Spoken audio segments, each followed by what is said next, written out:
Paz do Senhor a todos, meus irmãos. Nós estamos aqui nesse momento para a gente dar continuidade ao nosso estudo da Palavra de Deus. Hoje nós vamos estudar Evangelho de Mateus, capítulo 11. Preparem papel, caneta, espero que os irmãos estejam anotando aí o nosso estudo. Espero que cada um de vocês que nos acompanham por aqui tenham tido um excelente final de semana, amém? Vamos lá, João, Evangelho de Mateus, capítulo 11. O título desse capítulo diz assim: A mensagem de João Batista a Jesus.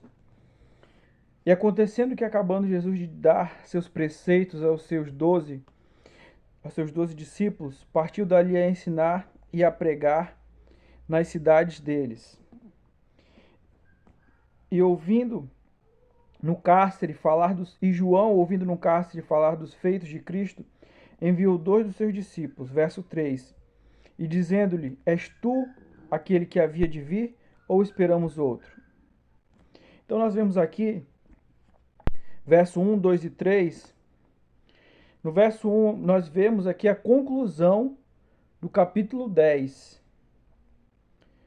Por isso que ele diz assim: aconteceu que, acabando Jesus de ensinar os seus preceitos, quer dizer, tudo aquilo que Jesus estava ensinando no capítulo 10, a respeito do que os discípulos iam passar, de qual seria a forma, de qual mensagem eles iriam pregar.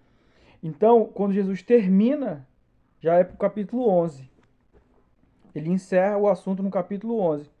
E no verso 2 nós vemos quando João ele estava preso e ele ouviu falar a respeito daquilo que Jesus estava fazendo.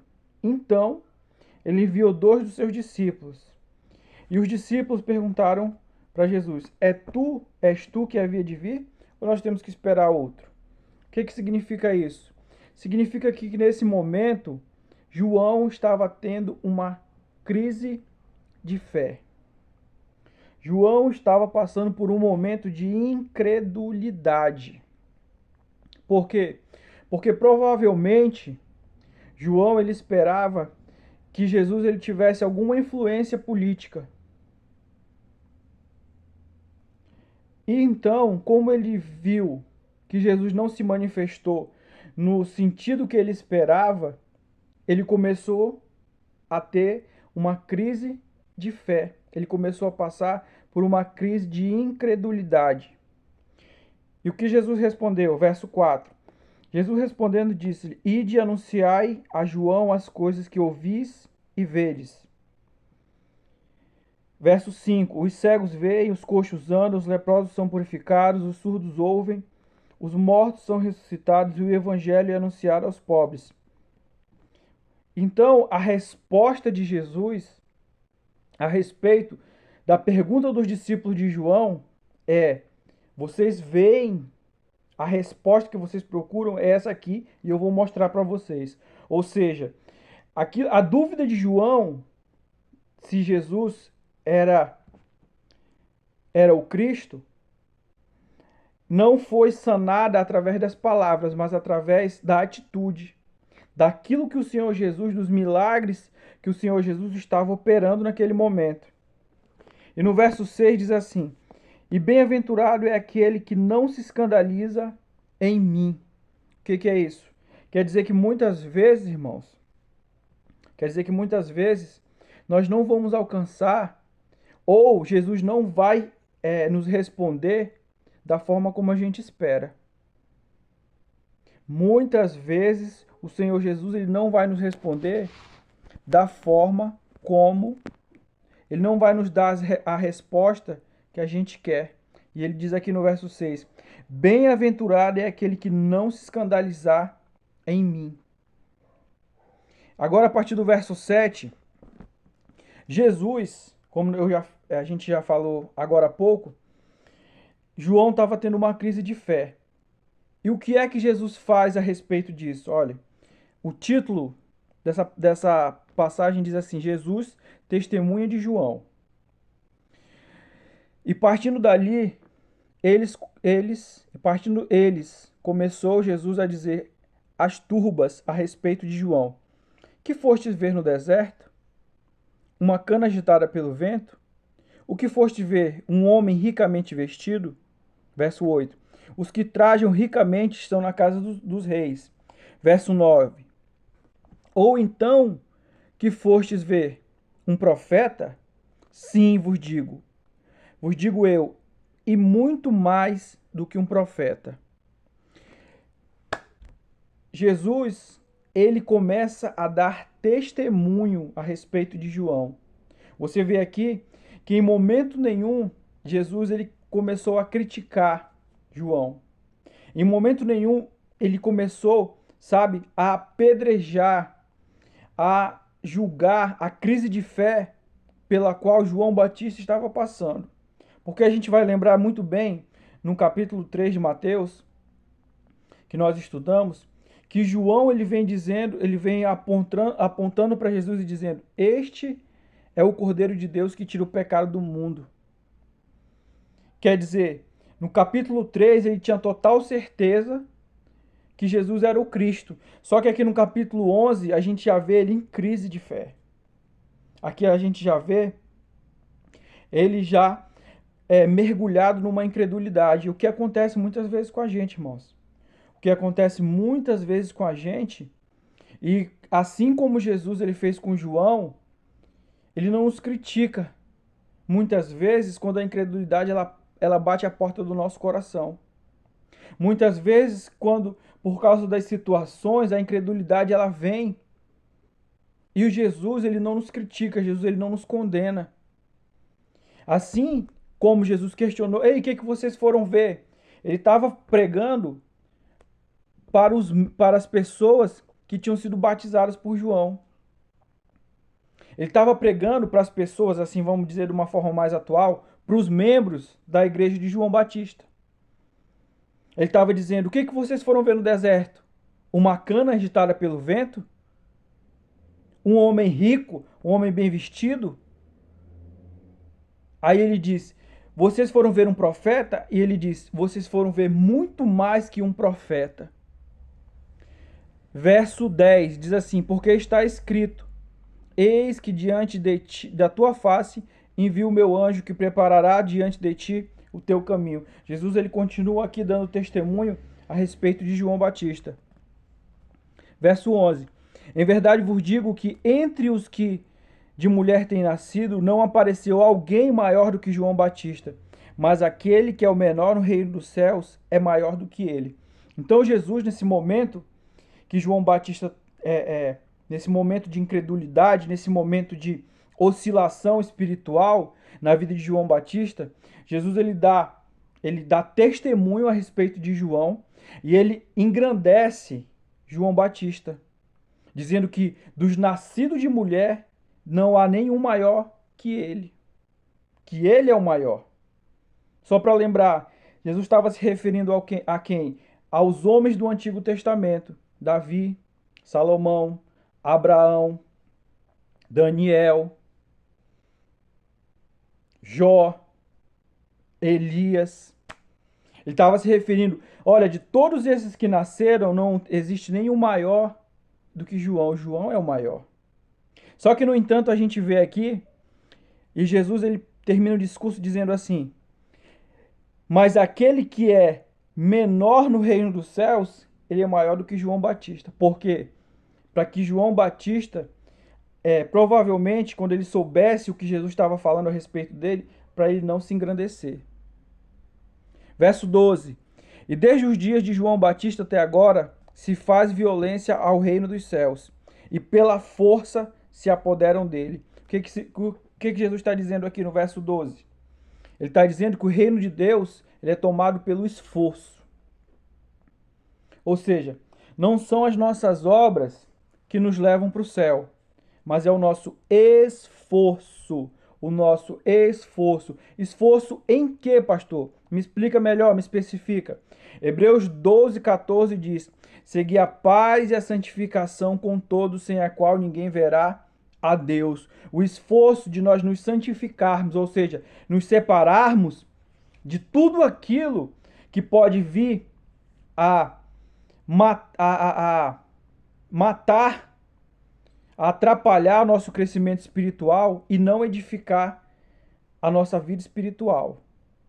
O esforço que nós fazemos é esse esforço de nos santificarmos, amém? Verso 13, porque todos os profetas e a lei profetizaram até João. Verso 13. E o 14 diz assim, e se quereis dar crédito, este é o Elias que havia de vir. O que significa isso, pastor? Verso 13, Jesus diz, porque todos os profetas e a lei profetizaram até João. O que é isso? Significa que a velha aliança, que a antiga aliança, ela chega até João. E João é o último da antiga aliança e o primeiro da nova aliança. E quando ele diz, e se quereis dar crédito, quer dizer, quiser acreditar, acredita. Mas este é o Elias que havia de vir. Por quê? Porque lá, os últimos capítulos de Malaquias, ele vai falar a respeito de Elias.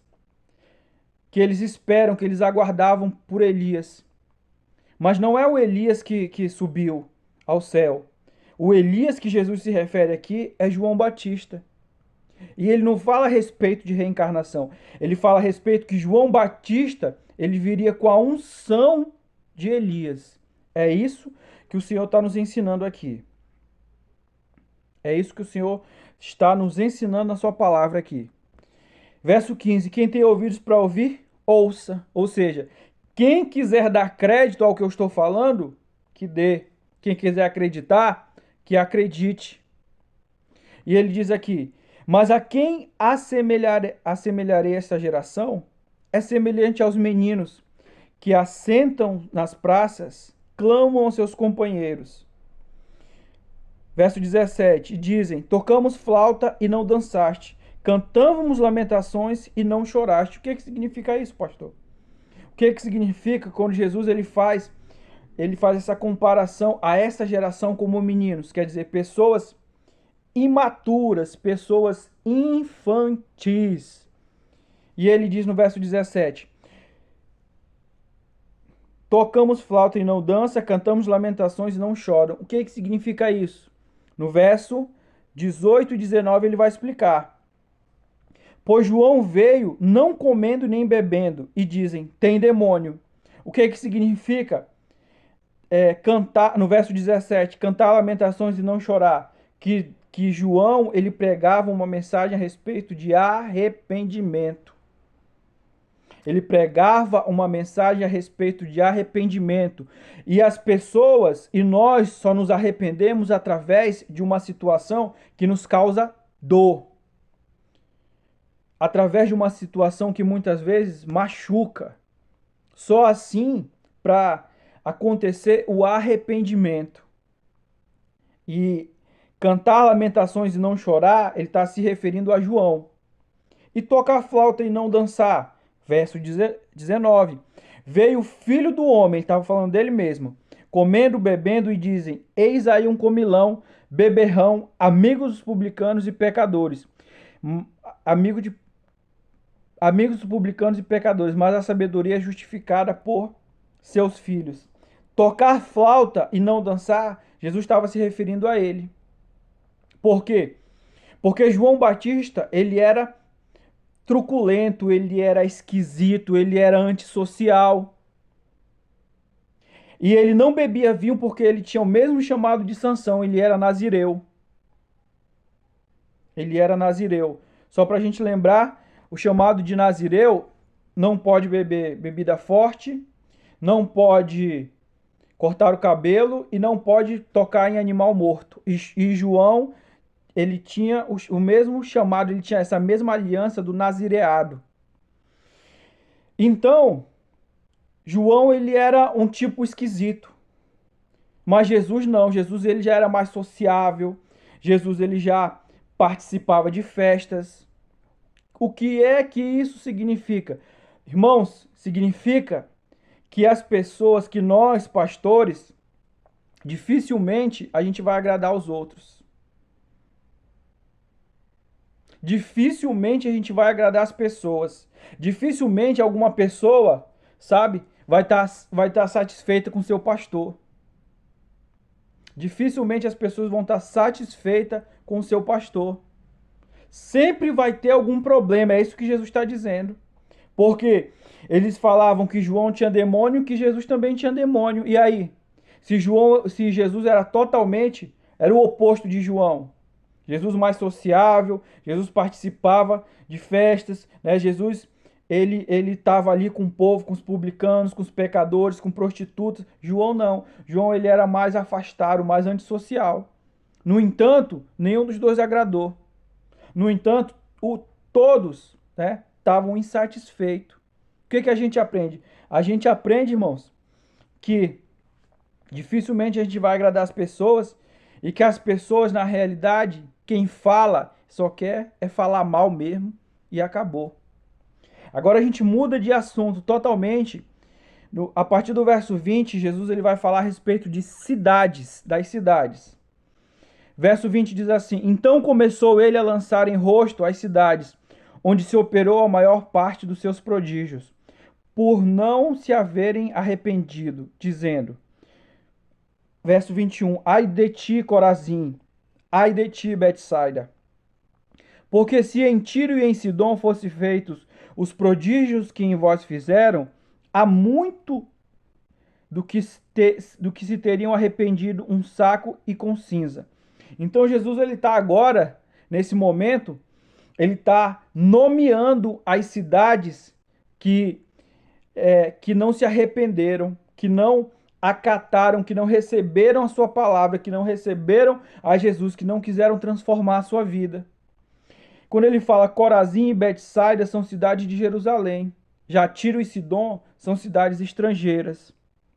Verso 22 ele diz aqui: Porém eu vos digo que haverá menos rigor para Tiro e Sidom no dia do juízo do que para vós. Ou seja, para as pessoas que testemunharam tudo aquilo que Jesus tinha feito, né? Tudo aquilo que Jesus tinha feito, ele vai julgar, quer dizer, em outras palavras, ele vai pegar mais pesado.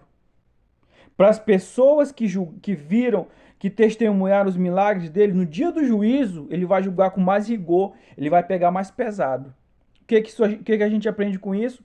Que nós, irmãos, que estamos na igreja, que temos contato com a palavra de Deus, que somos cristãos, sabe? Se nós não decidirmos mudar de vida realmente e deixar com que o Senhor Jesus governe a nossa vida, reine sobre a nossa vida, sobre a nossa família, vai chegar o momento que ele vai nos julgar e vai pegar pesado com cada um de nós. Verso 23. E tu, Cafarnaum, que te ergues até aos céus, será abatido até o inferno, porque se entre Sodoma fossem feitos os prodígios que em ti fizeram, teriam permanecido até hoje. Porém eu vos digo que haverá menos rigor para os de Sodoma no dia do juízo do que para ti. Irmão, Jesus aqui, ele vem, sabe? Em outras palavras, ele vem dizendo aqui que ele vai pegar pesado com o povo. Que ele vai ser rigoroso com o povo. Porque Cafarnaum era a cidade onde Jesus vivia. Cafarnaum era a cidade onde Jesus vivia. E aqui o povo, quando ele diz, e tu, Cafarnaum, que te ergues aos céus, até aos céus, o que é isso? A prosperidade que estava sobre a cidade. A cidade que era muito rica, que tinha testemunhado os milagres de Jesus, mas eles não estavam nem aí para Jesus. Eles não estavam nem aí para a mensagem do Evangelho. O que significa isso? Irmãos, a pessoa ser abençoada financeiramente não quer dizer que Jesus ele está de acordo com a vida dela. Às vezes, muitas vezes, a gente fica, sabe, idolatrando as pessoas que são bem-sucedidas financeiramente. Muitas vezes a gente quer ouvir, sabe, conselhos da pessoa que é bem-sucedida financeiramente. e a gente despreza a mensagem do Evangelho, despreza a mensagem de Cristo. E o Senhor Jesus está dizendo aqui que haverá mais rigor, ou seja, que ele vai pesar a mão em Cafarnaum, que era a cidade dele, que tinha testemunhado dos milagres, do que Sodoma. Sodoma, só para a gente lembrar aqui, era uma cidade sexualmente pervertida. Era a cidade da imoralidade, da perversão sexual. Era uma cidade totalmente perdida mesmo, afundada no pecado, na imoralidade. E Jesus ele diz aqui que se ele tivesse operado os milagres, ou seja, porque Sodoma não foi evangelizada. Sodoma só foi avisada que ela seria destruída. Só foi avisada que ela haveria de ser destruída. Ela não foi evangelizada. E Jesus está dizendo aqui que se os milagres que ele operou em Cafarnaum tivessem sido em Sodoma, o povo tava, essa cidade existiria até hoje. O povo estava de pé. A partir do verso 25, nós vamos estudar a respeito agora, tem por título O Jugo de Jesus.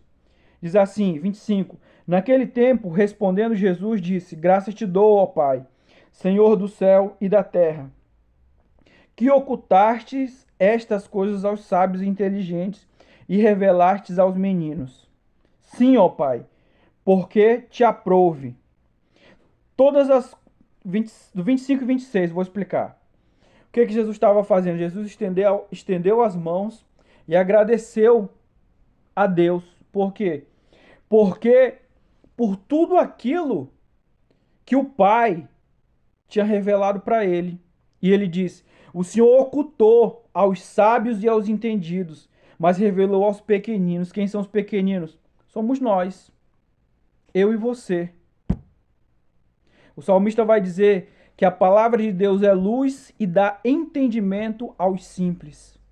A palavra de Deus é luz e dá entendimento aos simples. Eu nunca esqueço, irmãos, uma vez que eu estava pregando na igreja, aqui na igreja mesmo, na nossa igreja, na IPMM, e eu terminei de pregar e um irmão que estava visitando, ele chegou até a mim e falou bem assim: Pastor, eu queria conversar uma coisa aqui com o senhor, para o senhor me falar a respeito. O senhor me dá umas orientações aqui, porque pelo que eu pude ver o senhor pregando aí, o senhor é um cara que estudou muito. O senhor é um cara que é... o senhor é um cara que estudou muito. Eu fiquei rindo. E eu fico rindo porque eu não estudei muito, irmão. Sabe? Não estudei muito. Tudo que a sabedoria que eu tenho nem minha foi o Espírito Santo que me deu. E é o Espírito Santo que está me impulsionando a estudar a palavra aqui juntamente com vocês. É o Espírito de Deus que está me impulsionando, é Ele que nos dá sabedoria. Amém? Eu ri desse irmão, assim, depois eu não ri na hora, né? Mas depois eu fiquei rindo sozinho, sabe? Porque ele achava que eu tinha estudado muito, irmão. Não, estudei pouco. E ele diz, no verso 27, Todas as coisas me foram entregues por meu Pai, e ninguém conhece o Filho senão o Pai. Ninguém conhece o Pai senão o Filho. E aquele a quem o Filho quiser revelar. Jesus estava falando aqui a respeito da unidade, da comunhão entre o Pai e o Filho. A comunhão que existe.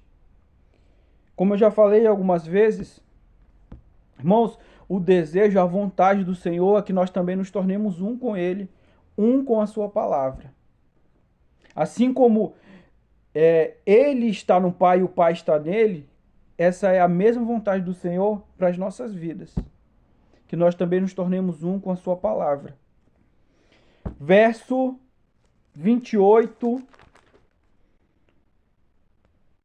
o 29 e o 30, vamos lá? Agora já vai finalizar o capítulo 11. Diz assim: Vinde a mim todos os que estáis cansados e oprimidos, e eu vos aliviarei. Tomai sobre vós o meu jugo e aprendei de mim que sou manso e humilde de coração, e encontrareis descanso para as vossas almas.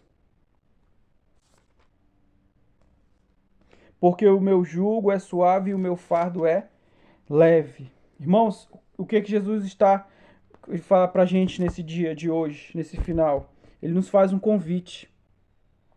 Jesus, ele nos faz um convite para todos aqueles que estão cansados, para todos aqueles que estão num momento de depressão, de ansiedade, que tem nesse momento um sentimento de desimportância. Jesus fala: "Vinde até mim". Jesus faz esse convite para mim e para você. E para todos aqueles, sabe, que muitas vezes perderam o sentido da vida. E ele diz: "Venha a mim". Cabe a você aceitar esse convite ou não. Mas o Senhor está nos chamando. O Senhor nos chama, nos convida. Por quê? Porque ele diz: vocês estão cansados, vocês estão sobrecarregados, e eu vou dar descanso para a alma de vocês. E eu vou dar descanso para a alma de vocês. Que você, meu amado, que cada um de nós que estamos aqui nesse momento, aceite esse convite. Abrace esse convite. Amém? Eu quero orar rapidamente aqui por você. Pai, eu oro, Senhor, por cada vida. Pai, que o Senhor venha, meu Deus, que o Teu Espírito Santo aperfeiçoe a boa obra que Ele iniciou sobre a vida de cada um, Senhor. Livra, Senhor. Guarda o Teu povo, Senhor. Pai, que o Senhor possa dar descanso à alma de cada um, Senhor, que está ouvindo e cada um que vai ouvir, Senhor.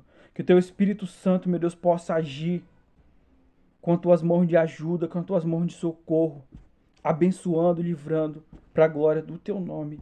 Amém e amém. Meus irmãos, curta, compartilhe, se inscreva. Amém. E amanhã nós estaremos estudando o capítulo 12 de Mateus. Deus abençoe a todos. Fiquem todos com Deus. Amém.